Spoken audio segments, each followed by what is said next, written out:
सामने वाले व्यक्ति के मन की बात जानना अपने आप में एक बहुत बड़ी कला है।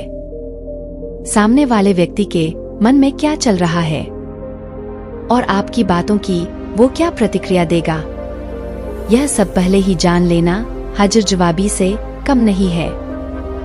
जो व्यक्ति इस कला में महारत हासिल कर लेता है वह जीवन के हर क्षेत्र में कामयाब हो जाता है और जीवन की हर परिस्थिति को मोड़कर अपने अनुकूल ढाल सकता है।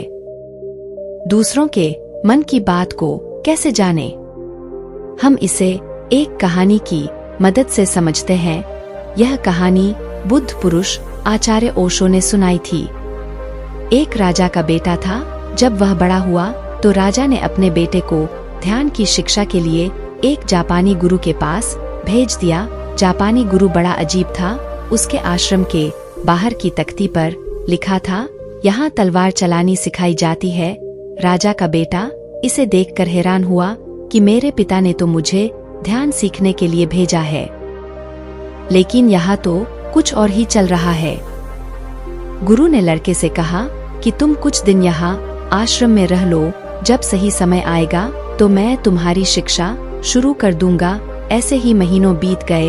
एक दिन गुरु आए और बैठे हुए शिष्य पर लकड़ी की मदद से पीछे से हमला किया। शिष्य दर्द से चिल्लाने लगा और गुरु से बोला, मुझे तो आप पागल लगते हो। मुझे यहाँ शिक्षा के लिए भेजा गया है और आप मुझ पर वार कर रहे हो। गुरु ने कहा, आज से तेरी शिक्षा शुरू। अब तू ध्यान रखना, सजग रहना, किसी भी समय मैं तुझ पर वार कर सकता हूँ। दिन बीतते गए। गुरु दिन भर में उस पर कई वार करता। शिष्य कुछ वारों से बच जाता, लेकिन कुछ से नहीं बच पाता। 3 महीने बाद शिष्य इतना सजग हो गया कि वो गुरु के पैरों की आवाज भी दूर से सुन लेता कि गुरु मेरे पास आ रहे हैं। अब गुरु उस पर एक भी वार न कर पाते। अब गुरु ने कहा, तेरी दूसरी परीक्षा है कि अब नींद में भी ध्यान रखना। नींद में भी तुझ पर वार हो सकते हैं। अब शिष्य पर कुछ दिन नींद में भी वार हुए, लेकिन फिर शिष्य नींद में भी सजग रहने लगा।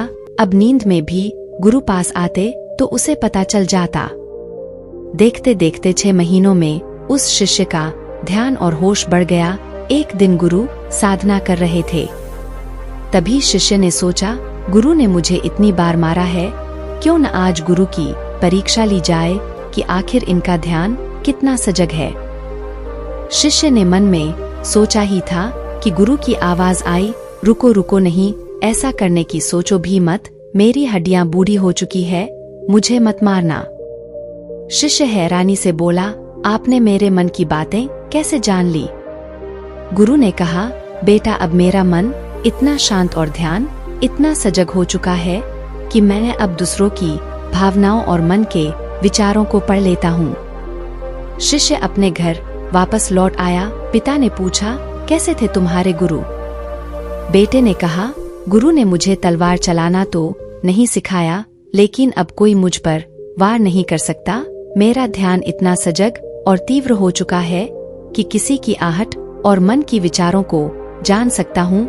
दोस्तों, एक शांत मन आपके जीवन में ध्यान को जन्म देता है। जितना गहरा आपका ध्यान रहेगा, उसी लेवल पर आप चीजों को याद रख पाओगे। शांत मन में इतनी ताकत होती है कि आप दूसरों के दिमाग को पढ़ना भी सीख जाओगे।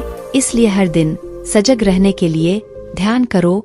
ध्यान से आपके दिमाग में कई बंद छिद्र खुलते हैं और आपकी इंटेलिजेंस बढ़ती है। तो दोस्तों, इस वीडियो में बस इतना ही। मिलते हैं अगले वीडियो में। तब तक अपना ख्याल रखिएगा। नमो बुद्धाय।